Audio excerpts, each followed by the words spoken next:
Hello, story lovers, and welcome to Infidelity Tales Lab. We're grateful for having such amazing viewers like you. Tell us, which part of the world are you watching from today? Morning coffee or evening wind down? Share below. Now, let's dive into today's story. Stuart Patterson's fingers drummed against his ergonomic keyboard, the gentle tapping echoing through his home office. The school's new emergency contact portal glowed on his dual monitors, its interface deceptively simple. As CISO of rival tech industries, he'd reviewed countless security implementations, but this one made him pause. "Dad, where's my blue science folder?" Emma's voice carried from upstairs, interrupting his thoughts. "Check your backpack side pocket, honey," Stuart called back, his eyes fixed on the screen. The cursor blinked in the parent/guardian section, where he'd already entered his information.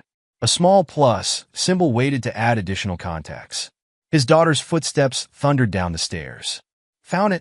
Hey, did you finish that school thing?" Mrs. Rodriguez said, "We can't start the semester without it." Stuart swiveled in his chair as Emma appeared in the doorway, her 12-year-old face framed by dark curls that matched his own. "Almost done, sweetheart. Just double-checking everything. Mom already did her part yesterday," Emma said, adjusting her backpack strap. "She said to make sure you don't forget about the medical stuff, right?" Stuart nodded, turning back to the screen. He navigated to the medical authorization section, his security credentials automatically granting him access to the deeper layers of the database. A force of habit made him scan the audit logs, timestamps, access patterns, linked documents. That's when he saw it. Second father, Manuel Lamb, CEO, Globe Tech Solutions. Stuart's throat tightened.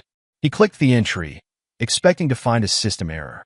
Instead, more details populated the screen. Emergency contact information, authorized pickup permissions, even attendance records for parent-teacher conferences dating back 2 years. "Emma," he kept his voice steady, "who's Manuel Lamb?" His daughter's sudden silence felt heavier than any answer. When he turned around, she was gone, her footsteps already retreating upstairs. Stuart's security training kicked in. He began methodically exploring the digital trail, each click revealing another layer of the deception. Medical records appeared, showing genetic testing from 3 years ago. The requesting parent's name, Manuel Lamb, stood out in stark black text. His phone buzzed. A text from Isabel, picking up Emma for lunch with her study group. Back by 3. Study group. Stuart pulled up Emma's school calendar. Every Thursday lunch for the past year was marked study group with Dr. Lamb, Advanced Science Program. The calendar entries were shared with both Isabel's and Manuel's accounts. He opened a secure terminal, his fingers flying across the keyboard. Within minutes, he had Manuel Lamb's digital footprint displayed across his screens. CEO of Globe Tech Solutions, Harvard MBA, regular speaker at tech conferences. A photo showed a tall man with silver-streaked hair, standing confidently at a podium. Stuart recognized the backdrop. It was from last year's Cybersecurity Summit, an event he'd attended. The office phone rang, displaying Rival Tech's internal number. Stuart let it go to voicemail, his attention caught by a social media post from 6 months ago. It showed Emma at a science fair, proudly holding a first-place ribbon. Manuel Lamb stood beside her, one hand on her shoulder, the caption reading, "So proud of my brilliant girl." Hashtag father-daughter moments. The post had been quickly deleted, but Stuart's specialized tools had cached it. The comment section revealed familiar names. Friends, colleagues, family members, all responding with hearts and congratulations. None seemed surprised by Manuel's presence. Stuart's email pinged. A calendar reminder for next week, Emma's violin recital. He clicked it, stomach churning as he saw the full attendee list. Manuel Lamb's name was there, marked as accepted 3 weeks ago. The house felt suddenly too quiet, too empty. Stuart pulled up his own photos from the past few years, scanning them with new eyes. School events, birthday parties, family gatherings. How many moments had he missed? How many times had he been too busy securing other people's secrets to notice his own life being infiltrated? His phone buzzed again. A corporate email marked urgent. Security breach detection protocol update required. Stuart laughed bitterly. He'd spent 15 years building digital fortresses, monitoring for the smallest anomalies that might indicate a breach. Yet somehow, he'd missed the most important security breach of all, the one happening in his own home. The front door opened downstairs. Isabel's voice drifted up. "Emma, don't forget your violin. Manuel's picking you up for practice at 4. Stuart closed his eyes, letting the pieces fall into place. The late-night phone calls Isabel claimed were work emergencies. The weekend client meetings that kept her away. Emma's sudden interest in advanced science programs, so different from her usual artistic pursuits. He opened a new document and began typing, documenting everything he'd discovered. Dates, times, access patterns, digital breadcrumbs that formed a map of betrayal. 3 years of careful manipulation, hidden in plain sight within the very systems he helped design. The irony wasn't lost on him. As Chief Information Security Officer, his job was to protect against threats, to notice patterns that didn't fit. He'd been so focused on external dangers that he'd missed the internal compromise of his own family security. Stuart heard Emma's violin case being opened downstairs, followed by the soft sounds of her practice scales. He checked the time, 3:15 p.m. 45 minutes until Manuel Lamb would arrive, playing his role in this carefully orchestrated deception. He reached for his phone, composing a message to Isabel. "We need to talk. Now." Then he stood, straightened his jacket, and prepared to face the architects of his own obsolescence. The kitchen's marble floor amplified every click of Isabel's heels as she paced. Stuart sat at the island counter, his laptop open to the damning evidence he'd discovered. Emma's violin practice provided a surreal soundtrack to their confrontation, her scales floating down from upstairs. "How long?" Stuart's voice remained controlled, professional, the same tone he used in security breach meetings. Isabel stopped pacing, turning to face him with an expression he'd never seen before. Not guilt, not fear, but something closer to contempt. "You really want to do this now? 15 minutes before Emma's lesson?" "Manuel's lesson, you mean?" Stuart turned his laptop around, displaying the calendar entries. 3 years of lessons, actually, along with genetic tests, school pickups, and parent-teacher conferences I apparently attended but don't remember. A cold laugh escaped Isabel's lips, the sound so foreign it made Stuart flinch. "You really think you're the master of secrets in this family?" She moved closer, her designer blazer catching the afternoon light. The great Stuart Patterson, protecting corporate data while his own life slips through his fingers? "Answer the question, Isabel." She leaned against the counter, her wedding ring catching the light. "Manuel and I met at a tech conference 4 years ago. The one you skipped for a security audit in Singapore." Her lips curved into a smile that didn't reach her eyes. "He actually noticed me, Stuart, not just as someone's wife, but as a person with ideas, ambitions. And Emma? When did you decide to give her a replacement father?" "We didn't decide anything. It happened naturally." Isabel's voice softened slightly. "Manuel took an interest in her education, her future. While you were building firewalls, he was building relationships. Did you know Emma's interested in biochemistry? That she wants to cure genetic diseases? Manuel's been mentoring her, connecting her with real scientists." Stuart's fingers tightened around his coffee mug. "And my father?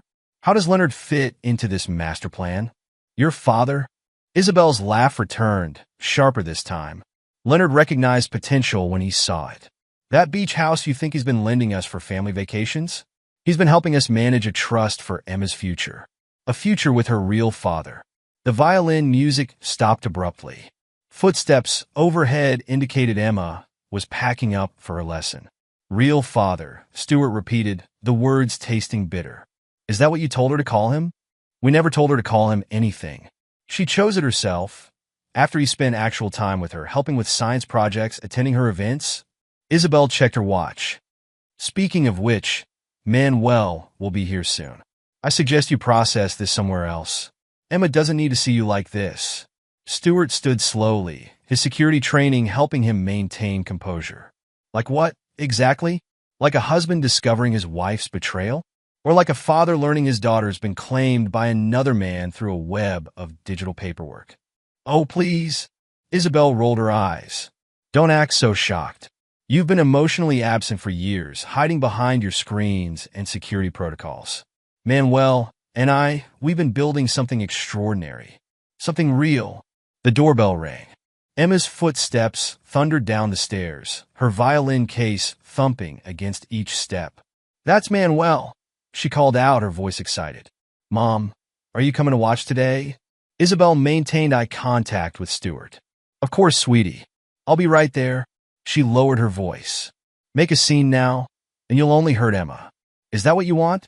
Stuart watched as his daughter rushed past the kitchen, caught a glimpse of her happy face as she opened the front door.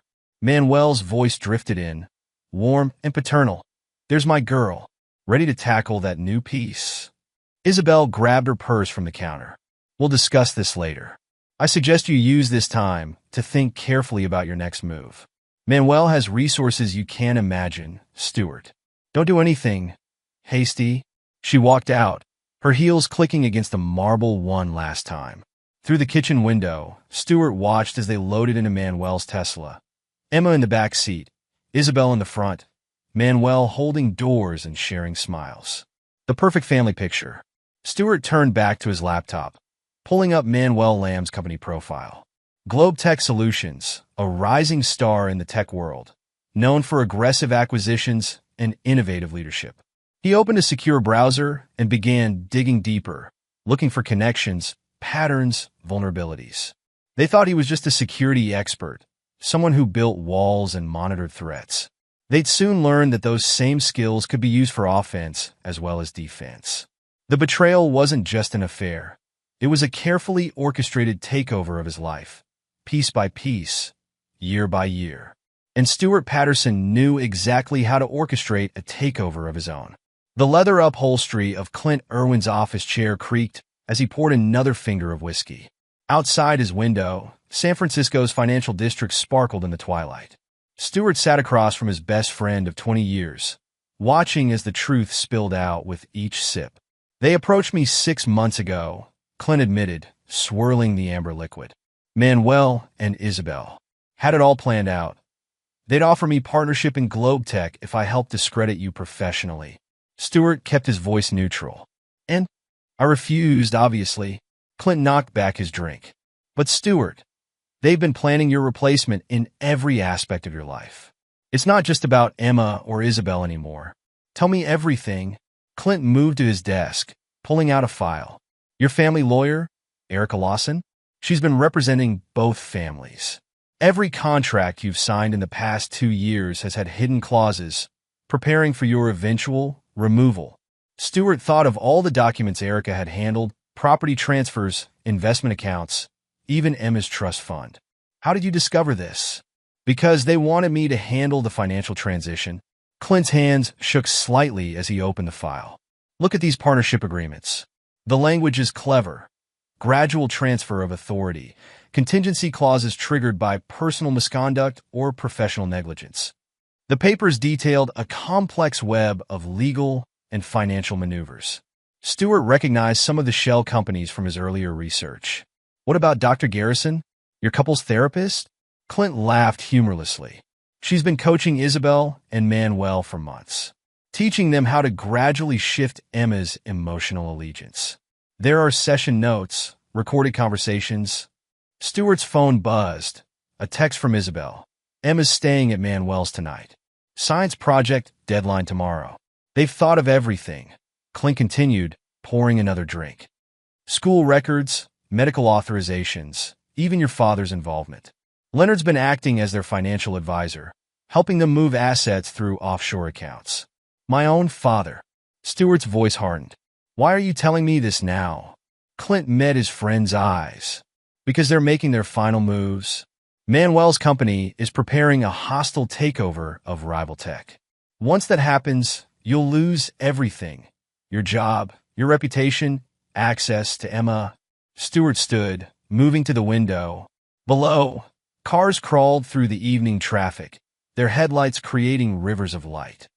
"How many others are involved?" "The network's extensive. Business associates, family friends, even some of your own security team." Clint joined him at the window.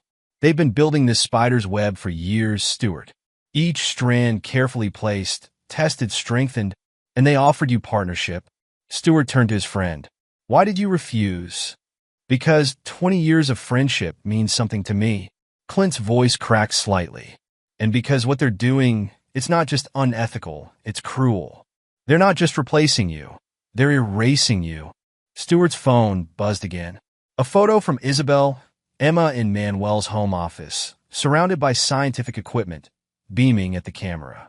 The caption read, "Future scientist at work. Hashtag proud parents." "I need names," Stewart said quietly. "Everyone involved, every connection, every detail you can remember." Clint nodded, returning to his desk. "I've been keeping records. Dates, conversations, meetings. But Stewart, what are you going to do? They've already won most of the key players to their side." Stewart thought of his daughter's smile in the photo, of Isabel's cold laugh in the kitchen, of Manuel's carefully crafted role as the perfect father figure. He thought of the digital trails he'd discovered, the legal documents with hidden clauses, the therapy sessions designed to reprogram his daughter's affections. "They think they're the architects," he said, his voice calm. "But they forgot something important." "What's that?" "Every system has vulnerabilities. Every network has weak points." Stewart turned from the window, his expression set. "And I've spent 15 years learning how to find them." Clint recognized the look in his friend's eyes. It was the same expression Stewart wore when hunting down security breaches. Focused, determined, dangerous. "Whatever you're planning," Clint said, "I want in." It's time someone stood up to their manipulation. Stewart nodded, already mentally mapping out his counterattack. They'd built their web carefully, yes, but they'd made one crucial mistake. They'd left him alive to fight back.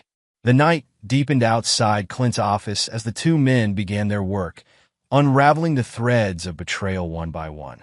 In his pocket, Stewart's phone buzzed with another happy family photo, each notification reinforcing his resolve.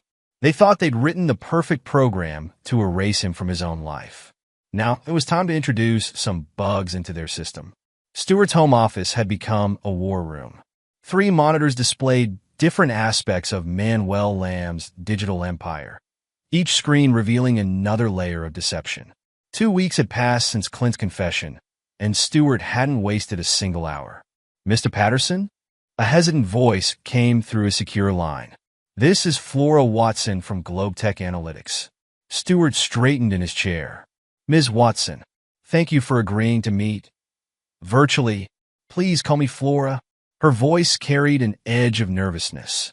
"I received your message about Manuel Lamb's activities." "How did you know?" "About the harassment case he buried 3 years ago." Stewart pulled up a heavily encrypted file. "The same way I found his cryptocurrency holdings. I followed digital breadcrumbs." A bitter laugh came through the line. 3 years, 2 months, and 14 days ago. He called it mentoring. When I threatened to report him, suddenly my performance reviews tanked. "But that's not why you contacted me, is it?" "No." Stewart opened another window, displaying complex financial transactions. "I need someone who understands GlobeTech's internal systems. Someone who can help me trace years of financial manipulation. Someone with both the skill and the motivation to see Manuel Lamb fall." Silence filled the line. Finally, Flora spoke, her voice stronger. "Show me what you found."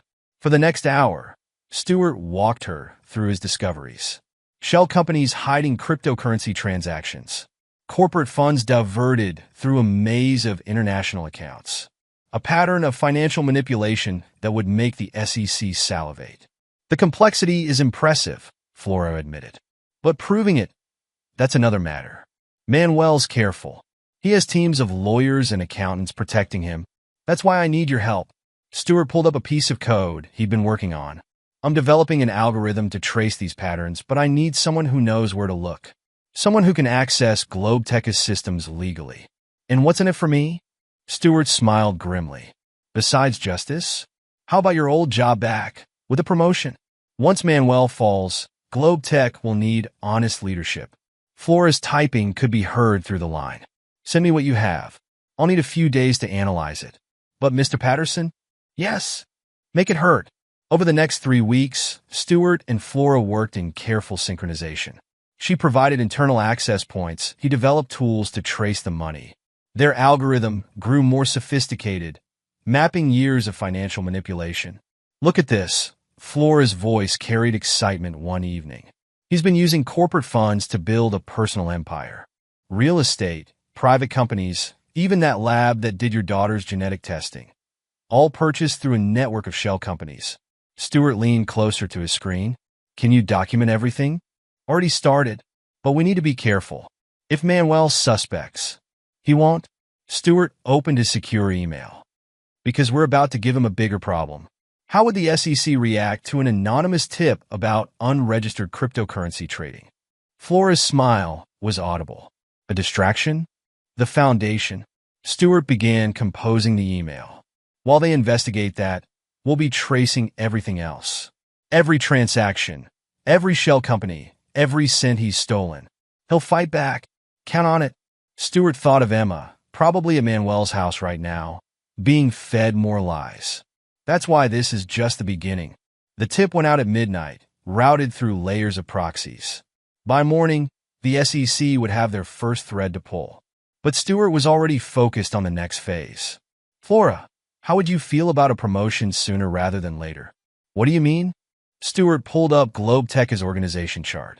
Manuel will need someone to blame when things start going wrong. Someone who's been examining financial records. A perfect scapegoat. Me. Flora's voice held no fear, only understanding. Yes, but while he's focused on discrediting you publicly, I'll be gathering evidence privately. Flora paused. You've thought this through? Stuart glanced at a photo of Emma on his desk, taken before all this began. They spent years planning my replacement. I'm planning their obsolescence. As dawn approached, Stuart and Flora finalized their strategy. The SEC tip was just the first domino. Behind it stood a carefully arranged line of revelations, each designed to expose another facet of Manuel's corruption. One last thing, Flora said before signing off. Why did you really choose me? There are other analysts who could help. Stuart thought about her question. Because you understand what it's like to have someone try to erase you. To be replaced, discredited, pushed aside. And because you refuse to break. Like you. Exactly like me. Stuart began shutting down his systems. Get some rest, Flora. Tomorrow, we start dismantling Manuel Lamb's empire. Piece by piece. Miriam Woodard's corner office at Magnus Venture Capital offered a breathtaking view of the bay. Stuart sat across from his old college friend, watching as she reviewed his proposal. A ghost, she repeated, setting down the tablet. You want to become a ghost while orchestrating one of the most aggressive corporate takeovers I've seen in years. Not just a corporate takeover. Stuart handed her another file. A complete dismantling of Manuel Lamb's life. The same way he tried to dismantle mine. Miriam's eyes narrowed as she read. These subsidiary companies, they're all vulnerable to acquisition. But the timing would have to be perfect. That's where the ghost protocol comes in. Stuart leaned forward. For the next 3 months, I need to appear to be spiraling out of control. Missing meetings, drinking at work functions, having a very public breakdown, while actually meeting with me to coordinate the takeover. Miriam smiled slowly. Clever. But why Magnus Venture Capital? Because you're the last person they'd suspect.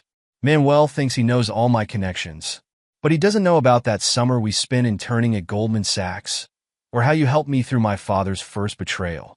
Miriam stood, walking to her window. Speaking of Leonard, how does he fit into this? He doesn't know yet. Right now, he thinks he's cleverly managing their hidden assets. Stuart joined her at the window. Let him keep thinking that. The next week, Stuart's transformation began. He showed up late to a board meeting, his tie askew, smelling faintly of whiskey. The following day, he missed a critical security review. Stuart? His assistant Sarah knocked on his office door. Mr. Lamb is on line 1. About the missed meeting, tell him I'm indisposed. Stuart deliberately slurred his words. Family emergency. Sarah's concern was evident. Sir, are you okay? Never better. He laughed too loudly, making sure others in the hallway could hear. Meanwhile, in Miriam's office, the real work continued. GlobeTech's subsidiaries are the key, she explained, spreading out documents. Manuel's been using them to hide his financial manipulation. If we acquire controlling interests, we control his leverage. Stuart studied the company structures. How soon can you move? The first acquisitions are already in progress, through shell companies of our own. Manuel's too busy watching you self-destruct to notice. The pattern continued for weeks. Stuart would appear drunk at corporate functions, rambling about betrayal and family. Each public scene was carefully choreographed. Each missed meeting spent planning with Miriam. One evening, he stumbled into a restaurant where Isabel and Manuel were dining. "Well, if it isn't the happy couple," he announced loudly, swaying slightly. Manuel rose, his face a mask of concern. "Stuart, let me call you a car." "Why?" Stuart laughed bitterly. "So you can take my ride too? Like you took my family?" Isabel's face flushed with embarrassment as other diners turned to watch. "You're making a scene?" "No, you made the scene." Stuart's voice cracked perfectly. "Years of scenes, all scripted, all planned. Did you enjoy it? Watching me work while you plan my replacement?" Security approached, but Manuel waved them back. "He's harmless. Just a man having trouble accepting reality." Stuart allowed himself to be led out, maintaining his unsteady gait until he was around the corner. Then he straightened, checked his watch, and headed to Miriam's office. "Perfect timing," she greeted him. "The papers just came through. We now control 3 of Globetech's key subsidiaries." Manuel's reaction? Too busy dealing with the SEC investigation to notice. "Your cryptocurrency tip has them tearing apart his trading records." Stuart smiled grimly. "And Flora? Playing her part beautifully. Manuel's convinced she's the weak link, the source of the SEC tip. He's so focused on discrediting her, he hasn't noticed what she's really documenting." The ghost protocol continued. Stuart's apparent breakdown became a topic of corporate gossip. Each public incident carefully designed to draw attention while masking their true operations. Isabel called. Miriam mentioned during one late-night strategy session. "She's worried about your stability, your access to Emma." "Good." Stuart pulled up their acquisition timeline. "Let them think I'm falling apart. It makes the next phase easier." "Speaking of which," Miriam slid over a document. "Leonard's financial advisor, Kay Whitman, she's agreed to help us track his involvement. Apparently, she has her own issues with how he's been operating." Stuart examined the document. Every transaction, every conversation between Leonard and Manuel's team, meticulously documented. "My father always taught me to keep records," he mused. "I wonder if he'll appreciate the irony. When do we move on him? Soon?" Stuart watched the sun set over the bay. "First, let's make sure Manuel and Isabel feel completely secure. Let them think they've won. And then we show them what a real takeover looks like." The Rolling Hills Country Club hadn't changed since Stuart's childhood. Same manicured lawns, same hushed conversations, same air of entitled conspiracy. Leonard Patterson sat at his usual corner table, watching his son approach with a mixture of wariness and resignation. "You look terrible," Leonard commented as Stuart took a seat. "Isabel tells me you've been having some difficulties." "Really?" Stuart's voice was calm, controlled. "What else does Isabel tell you? Besides investment strategies and asset management tips?" Leonard's hand tightened around his scotch glass. "So, I know everything." Stuart placed a thick folder on the table. "Every transaction, every conversation, every betrayal. It's not betrayal to protect my granddaughter's future." Leonard leaned forward. "Manuel has resources, connections. The kind of opportunities you never—" "Save it."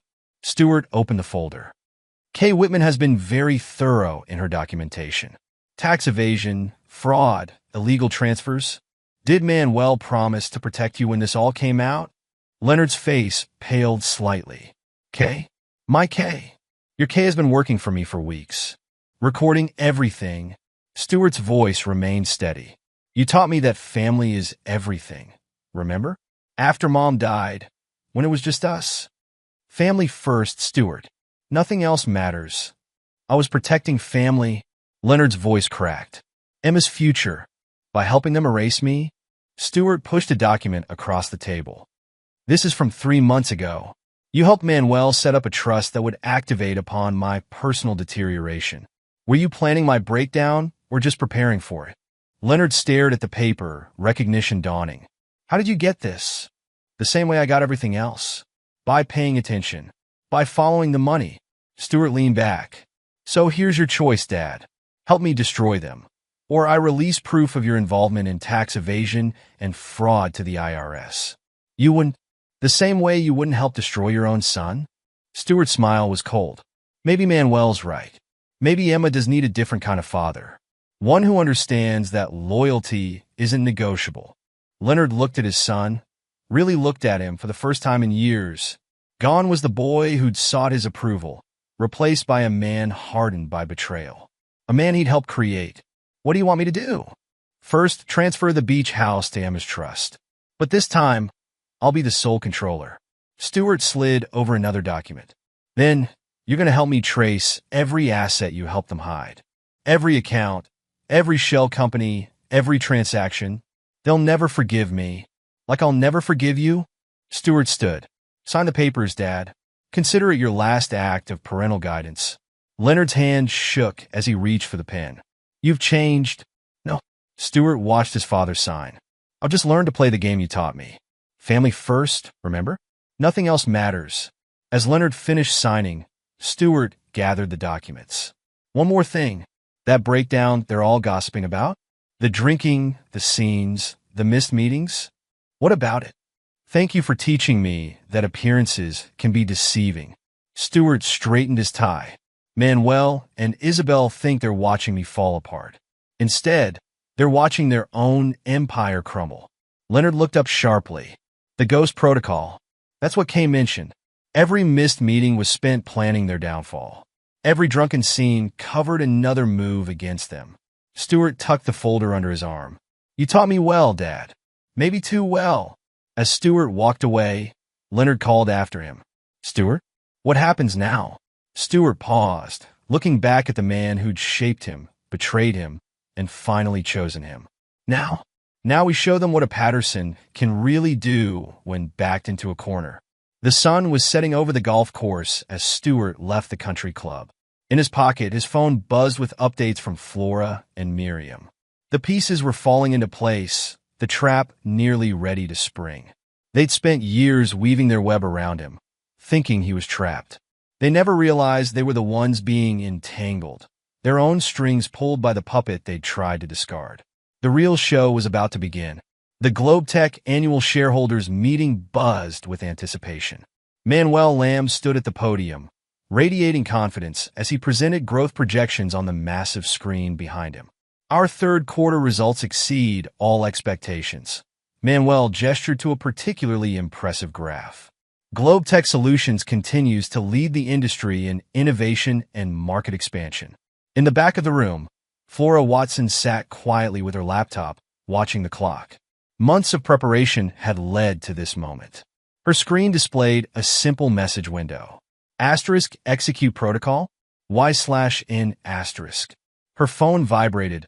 A text from Stewart. Time to end his performance. Flora's fingers moved across the keyboard. One by one, screens throughout the auditorium began to change. The pristine growth projections dissolved, replaced by transaction records, shell company documentation, and years of financial manipulation. Manuel's voice faltered. There seems to be a technical... Mr. Lamb, a voice called from the audience. A woman in a sharp suit stood, holding up a tablet. Jennifer Chun, SEC Enforcement Division. Would you care to explain these cryptocurrency transactions? Before Manuel could respond, another screen lit up with internal emails and transfer records. Flora watched as his face drained of color, recognizing his own correspondence about misappropriated corporate funds. This is a hack, Manuel declared, trying to maintain control. Security, shut down the screens. I'm afraid that won't be possible. Miriam Woodard rose from her seat in the front row.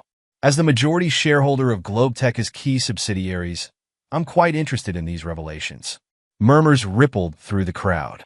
Manuel's eyes darted between Miriam and the damning evidence displayed around him. Majority shareholder? He sputtered. That's impossible. I control those subsidiaries. Not anymore. Miriam nodded to her legal team, who began distributing documents. Magnus Venture Capital has acquired controlling interests in all major GlobeTech subsidiaries over the past 3 months. While you were watching Stewart Patterson's apparent breakdown, you missed your own company being acquired piece by piece. The murmurs grew louder. Board members huddled over the documents, faces growing grave. But the most interesting evidence, Flora stood, her voice carrying clearly, is what you've been selling to rival tech as competitors. New screens lit up, showing correspondence between Manuel and various tech companies. Detailed technical specifications, product roadmaps, and corporate strategies, all traced back to his private servers.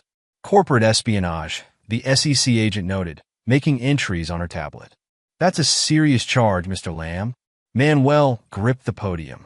This is absurd. I've never leaked. The digital signatures are quite clear, Flora interrupted, projecting the technical analysis. Every document, every email, every transaction, all authenticated with your personal encryption keys. What Manuel couldn't know, was that Stewart had planted those secrets himself, creating an unbreakable chain of evidence leading directly to Manuel's door. The board chairman stood. In light of these revelations, I call for an immediate vote of no confidence in the current CEO. You can't do this, Manuel's voice cracked. I built this company. No, Miriam corrected. You built a house of cards, and now it's falling. Security approached the podium, no longer responding to Manuel's commands. In the chaos that followed, Flora calmly sent one final message to Stewart. Phase 1 complete. Across town, in his rival tech office, Stewart watched the live stream of Manuel's downfall. Everything had worked perfectly. The SEC investigation, Miriam's takeover, the evidence of corporate espionage. But this was just a corporate strike. The personal devastation was about to begin. Isabel's Tesla purred to a stop in the driveway of her Mediterranean-style mansion. She'd left the shareholders' meeting early, unsettled by Manuel's increasingly frantic calls. Her credit card had been declined at lunch, probably just a security hold. The front door wouldn't open. She tried her key again, then the electronic keypad. Nothing. Her phone rang, the family lawyer. Erica, thank God. Something's wrong with the house security and my cards. Isabel. Erica Lawson's voice shook. The Bar Association just served me with ethics violation charges. Conflict of interest, breach of fiduciary duty. They have evidence I've been representing both families while orchestrating Stewart's removal from Emma's life. What? How? Everything's documented. Years of correspondence, legal strategies, backdated paperwork. Erica's voice cracked. I'm facing disbarment. Isabel, I can't help you anymore. The call ended. Isabel's phone immediately lit up with another notification. Her bank's fraud department. She clicked the alert, watching in horror as account after account displayed the same message. Frozen pending investigation. A police car rolled up her driveway. Mrs. Patterson? An officer approached. We have a warrant to secure these premises as part of an ongoing financial investigation. This is ridiculous. Isabel's designer heels clicked on the pavement as she paced. Let me call Manuel. Mr. Lamb is currently in custody, the officer stated flatly. If you have personal items to retrieve, we'll escort you. Isabel's phone buzzed again. Dr. Garrison this time. Isabel, my license. They're suspending my practice. The ethics board has recordings of our sessions. The ones where we planned how to transition Emma's affections. The world spun. Isabel sat heavily on the front steps, watching as investigators filed into her home. Every carefully constructed piece of her life was unraveling simultaneously. Her phone lit up with a text from Leonard. The beach house transfer is complete. I'm sorry, Isabel. I had to choose my son. Another message arrived from Stewart. Just an image. Emma's genetic test results, with a glaring red stamp across them. Fraudulent. Lab ownership traced to Manuel Lamb. The officer returned. Mrs. Patterson, we need to discuss your daughter's custody situation. Given the evidence of documented deception and fraudulent medical testing. No. Isabel stood. You don't understand. We did everything legally. The school records, the medical authorizations, the ones based on fraudulent genetic tests? Stewart's voice made her spin around. He stood at the bottom of the driveway, looking immaculate in his business suit. Every legal document establishing Manuel's paternal rights was built on fraud. Like everything else in your carefully constructed fantasy. How? Isabel's voice failed. How did I destroy your network so completely? Stewart smiled coldly. I learned from the best. You and Manuel spent years orchestrating my removal from every aspect of my life. I just returned the favor. Where's Emma? Safe. Away from the people who tried to steal her through forged documents and manipulated affections. Stewart checked his watch. Dr. Garrison's license suspension should be official by now. Erica's disbarment proceedings start next week. The SEC has Manuel. And you. He gestured to her frozen phone, the locked house, the investigating officers. You get to watch it all burn. Isabel's legs gave out. She sank onto the steps, her perfect world collapsing around her. The truth always comes out, Isabel, Stewart said quietly. Sometimes it just needs a little help. 1 year later, Stewart adjusted the nameplate on his desk. CEO, Rival Tech Globe Tech Conglomerate. The merger had been his final masterpiece, combining his security expertise with Globe Tech's market presence. A gentle knock interrupted his thoughts. Emma stood in the doorway, holding something behind her back. Come in, sweetheart. Stewart smiled, noting how much she'd grown in the past year. At 13, she was starting to look more like him than Isabel. Emma approached the desk, revealing a handmade card. Happy Father's Day, Dad. She placed it carefully next to his computer. I'm sorry I ever called him father. Stewart pulled her into a hug, feeling her tears dampen his shirt. The past is past, Emma. We're building something new now. Ms. Kemp helped me make the card, Emma said, wiping her eyes. She's been really good at helping me understand everything. Stewart glanced at the photo on his desk, himself and Trina Kemp at Emma's latest art show. The art teacher had been invaluable over the past year, helping Emma process her trauma through creativity. Speaking of Ms. Kemp, Stewart smiled. She's coming over for dinner tonight. That okay? Emma's face brightened. Can we show her my new paintings? Of course. Stewart watched his daughter head to the door, her step lighter now. Love you, sweetheart. Love you too, Dad. The real one. After she left, Stewart opened his desk drawer. Inside lay one final file, evidence of Manuel's new identity in South America. He'd fled there after making bail, just before the SEC could file additional charges. Stewart closed the drawer without touching the file. Some cards were better held than played, especially when your enemies think they've lost everything already. His phone buzzed. A text from Trina. Still on for dinner? Emma mentioned something about new paintings. Stewart smiled, feeling the warmth of possibility. The past year had taught him that the best revenge wasn't just destroying the old life. It was building a better one from the ashes.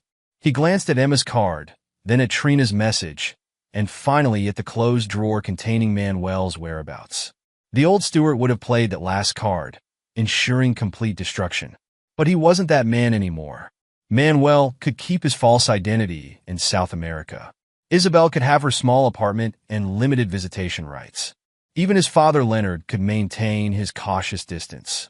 Stewart had something better. Truth, trust, and a future unmarked by deception. He picked up his phone to reply to Trina, leaving the past locked away where it belonged. Sometimes the most powerful move wasn't the kill shot. It was knowing when to holster the weapon and walk away. Epilogue, 5 years later. The courtyard of Emma's high school graduation buzzed with excitement. Stuart Patterson adjusted his tie, watching his 18-year-old daughter accept her diploma with highest honors. Beside him, Trina squeezed his hand, her wedding ring catching the June sunlight. Dr. Emma Patterson, Stuart murmured proudly. Harvard Medical School's youngest accepted student this year. In the back row of the ceremony, Isabel sat alone, her designer clothes replaced by off-the-rack business casual. 5 years had carved subtle lines around her eyes, souvenirs of a fall from grace she never quite recovered from. The corporate world had a long memory. After the Globe Tech scandal, no major company would touch her. She'd finally found work as an administrative assistant at a small accounting firm, living in a one-bedroom apartment across town. Her court-mandated visitation rights had expanded slightly over the years, but the damage to her relationship with Emma proved permanent. "Mom's here," Emma noted after the ceremony, her voice neutral. "Third row, from the back." Stuart nodded. "Do you want to? Maybe later?" Emma adjusted her honor cords. "The research team is waiting to take photos. Dr. Watson wants to celebrate her star in turn." Flora Watson had flourished in the aftermath of Globetech's fall. As head of research and development at the merged rival tech Globetech conglomerate, she created a prestigious internship program. Emma had been her star pupil for the past 2 years, their shared interest in genetic research strengthened by an unspoken understanding of betrayal and redemption. Speaking of celebrations, Trina linked her arm through Emma's. "Your father has a surprise." Stuart led them to where Clint Irwin waited by his car. His best friend had remained a steadfast ally, now serving as chief strategy officer for the conglomerate. "Ready for your graduation gift?" Clint grinned, handing Emma an envelope. Inside was a deed to the beach house, the same one Leonard had transferred to Emma's trust 5 years ago. But this deed was different. It listed Emma as the sole owner, no trusts or conditions attached. "It's yours free and clear," Stuart explained. "For weekend escapes from medical school, or maybe a summer research station. Your choice." Emma's eyes welled up. "But what about Grandpa Leonard? I thought he still had partial." "He signed over his remaining interest last week." Stuart watched his daughter process this. "He's been trying, in his way. The trust fund he set up for your education, he doubled it. Said something about investing in the future instead of hiding in the past." Leonard Patterson had spent the past 5 years attempting to rebuild bridges, with mixed success. He and Stuart maintained a cautious relationship, bound more by shared regret than genuine warmth. But his dedication to Emma's future never wavered. Later that evening, at the celebration dinner, Stuart's phone buzzed with a news alert. Manuel Lamb's face filled the screen, older, grayer, but still recognizable. The headline read, "Former tech CEO arrested in Argentina, facing extradition." "Everything okay?" Trina asked quietly. Stuart showed her the alert. 5 years of freedom had made Manuel careless. His false identity in South America had held until he tried to start another tech company, his ambition once again proving his downfall. "Should we be concerned?" Trina's protective instinct toward Emma showed in her furrowed brow. "No." Stuart deleted the alert. "His time in our story is over." Across the restaurant, Emma sat with her research team, animatedly discussing genetic markers and inherited traits. She'd taken the pain of Manuel's deception and transformed it into a passion for understanding genuine genetic relationships. Her work with Flora focused on developing better tests for hereditary diseases, a direct response to the fraudulent testing that had once been used to claim her. The dinner crowd included other familiar faces. Miriam Woodard, whose venture capital firm had prospered from the merged company's success. Kay Whitman, who'd parlayed her documentation of Leonard's activities into a successful corporate compliance consulting business. Even Dr. Garrison had rebuilt a small practice, though she now specialized in helping families heal from betrayal rather than facilitating it. "Dad," Emma called from her table. "Dr. Watson wants to know if I can start the internship early." "Before Harvard?" Stuart smiled at his daughter's enthusiasm. The past 5 years had transformed her from a confused 12-year-old into a confident young woman. She'd inherited his analytical mind and Trina's artistic sensitivity, creating a unique perspective that impressed her mentors. Isabel watched from her corner table, invited out of protocol rather than forgiveness. Her carefully orchestrated future had crumbled into a life of quiet regret. Weekly therapy sessions and monthly supervised visits hadn't rebuilt Emma's trust. The daughter she'd tried to manipulate into accepting a replacement father now barely acknowledged her as mother. "You know what today reminds me of?" Trina asked later that night, as they walked along the beach near their home. "What's that?" "That conversation we had in my art classroom, right after everything fell apart. Emma was so lost, so hurt. You asked if I could help her process through art therapy." Trina smiled at the memory. "I never expected it would lead to this." Stuart hadn't expected it either. Trina's gentle guidance had helped Emma find her voice through art, then through science. Their friendship had grown naturally into love, culminating in a quiet wedding 2 years ago. Emma stood as bridesmaid, her speech moving everyone to tears. A final news alert buzzed. Former Globetech legal counsel Erica Lawson denied reinstatement to Bar Association. Another consequence of betrayal playing out years later. The network that had enabled Manuel and Isabel's scheme remained permanently fractured. In his home office that night, Stewart logged into the secure system he'd built for the merged company. The dashboard showed steady growth, ethical practices, transparent operations. Everything Manuel's leadership had lacked. Working late? Emma appeared in the doorway, still in her graduation gown. Just checking something. Stewart closed the laptop. Proud of you, sweetheart. I know. Emma sat in the visitor's chair. I saw the news about Manuel. And Ms. Lawson. Does it bother you? Emma considered this. Not really. They're like a cautionary tale now. A reminder that truth matters. Identity matters.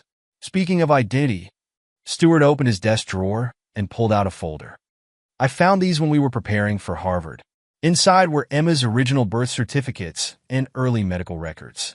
Real ones, documenting her actual genetic heritage. No fraudulent tests, no manipulated data. Your mother asked to see you next week, Stewart mentioned carefully. Before you leave for Cambridge. Emma traced her finger over her birth certificate. Maybe. I haven't decided yet. Does that make me a bad person? No, sweetheart. It makes you honest. Stewart watched his daughter wrestle with the same questions that had haunted him. Sometimes the hardest truth is accepting that forgiveness and trust are different things. Through the window, they could see Trina in the garden, preparing Emma's favorite space for a weekend art session.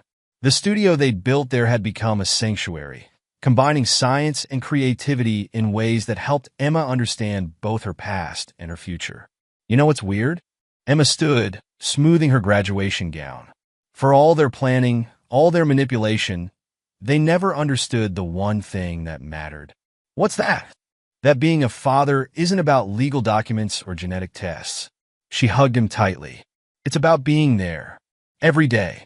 Through everything, Stewart held his daughter, remembering the scared 12-year-old who'd hidden from his questions about Manuel. 5 years had transformed them both, turning betrayal into strength, pain into purpose. In the garden, Trina called out that the studio was ready. Emma pulled back, wiping her eyes. Time for one last painting before Harvard?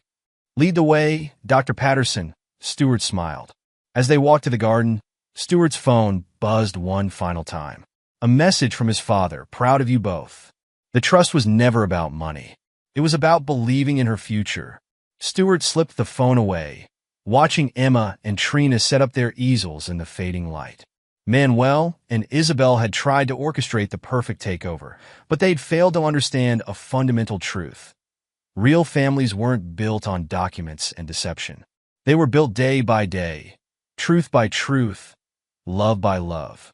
The setting sun painted the garden in shades of possibility. In the distance, waves crashed against the shore of the beach they now genuinely owned. Emma's laughter mixed with Trina's gentle instructions, creating a melody of healing and hope. Sometimes, Stewart reflected, the greatest revenge wasn't in destroying the old life. It was in building a new one so beautiful that the past became nothing more than a distant lesson, teaching them all the true meaning of family, trust, and love. The price of betrayal had been high, but the rewards of truth proved immeasurably greater.